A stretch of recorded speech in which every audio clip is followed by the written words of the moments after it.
महाराज जी नमस्ते। आपकी आज्ञा चाहूं।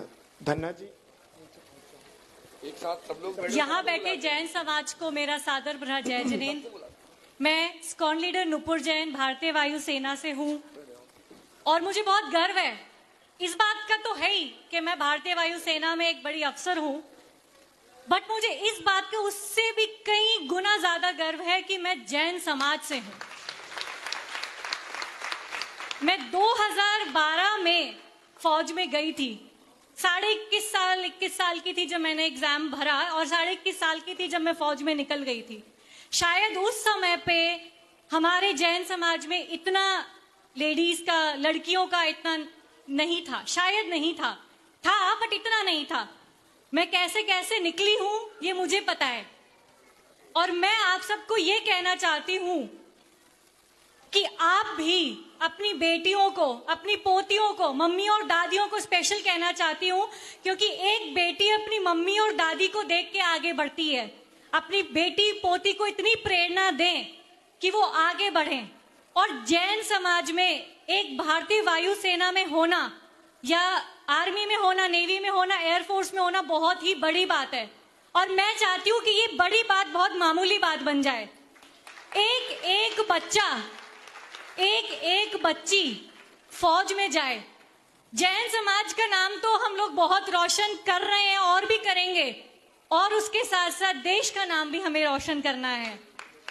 सबसे ज्यादा टैक्स पेयर्स हम लोग हैं, सबसे ज्यादा नियम में रहने वाले, संयम में रहने वाले हम लोग हैं। तो क्यों ना इसका थोड़ा सा श्रेय हम अपने देश को भी दे दें और आगे बढ़े और इस देश का नाम इतना रोशन करें कि आगे आने वाले chief, air chief marshal, navy में, आर्मी में हम सब जैन बैठे हों। आगे बढ़िए और अपनी बेटों को, बेटियों को प्लीज आगे बढ़ाइए। और इस चीज के लिए मैं स्पेशल यहाँ पे मैंने चाहती हूँ कि मैंने मतलब चाहती थी कि मैं बोलूं कि आप प्लीज मुझे कांटेक्ट कीजिए, क्योंकि बाकी जितनी भी हमारी फील्ड्स हैं उसका प्रचार गूगल और इधर उधर बहुत चीजों से, बहुत जगहों से हो जाता है, बट हमारी फौज एक ऐसी है जो ज्यादा प्रचार नहीं करती है और करती भी है तो वो हर जरूरतमंद तक नहीं पहुंचता है। पहली बात है हम अंदर से नहीं बनना चाह रहे हैं एक तरफ तो, क्योंकि जैन समाज में बहुत सारे नियम हैं और हम लोगों को बहुत सारी प्रॉब्लम, मतलब बहुत सारी क्वेश्चंस हैं हमारे माइंड में। क्योंकि मुझे इसलिए पता चल रहा है, मैं अभी ज्योति नगर गई थी तो मैंने वहां पर भी बोला था, मेरे को वहां से कितने कॉल आए और सब ऐसे चिंतित कॉल आए मुझे, माओं के, बच्चियों के, बेटों के, कि ऐसा अगर हम चले जाएंगे तो कैसा होगा फौज में, हम मतलब जैनी खाना और ये सब कैसे होगा, कैसे चलेगा, हमारा क्या सब कुछ होगा। आप लोगों के मन में भी ये सारे क्वेश्चंस होंगे, तो आप प्लीज मुझे कॉल कीजिए। मैं उन आपके क्वेश्चंस का आंसर देना चाहती हूँ और ये बताना चाहती हूँ आपके बच्चों को कि वो कौन सा पेपर दें, कौन सा पेपर क्या पढ़ें ताकि वो यहाँ तक पहुंच पाए, कितना उन्हें पढ़ना है, कौन सा पेपर देना है, कैसे लिखना है, क्या चीज की प्रिपरेशन करनी है, वर्बल, नॉन वर्बल, एनालिटिकल, क्या क्या पढ़ना है। मुझे प्लीज कांटेक्ट करें। मैं चाहती हूँ कि अगर इतने लोगों में से एक बच्चा भी आगे बढ़ जाएगा तो मेरा यहाँ पे आना सफल हो जाएगा।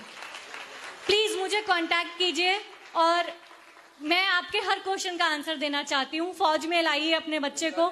और इसी के साथ मैं थैंक्स, बहुत धन्यवाद देना चाहती हूँ महाराज जी को कि उन्होंने मुझे यहाँ पे बोलने का मौका दिया। Thank you so much. बहुत बढ़िया। देखो, केवल ऊंची पोस्ट पे पहुंचना ही सब कुछ नहीं होता, औरों को भी ऊंचाइयों तक पहुंचाने का भाव ये बहुत दुर्लभ होता है। ये नुपुर जी ने करके दिखाया है कि ऊंची पोस्ट पे केवल पहुंचना ही नहीं है, अपनों को ऊपर तक पहुंचाना भी है। उतना ऊपर नहीं आप जो सोच रहे हैं, लेकिन हाँ ऊंचाइयों तक पहुंचाना है। अगला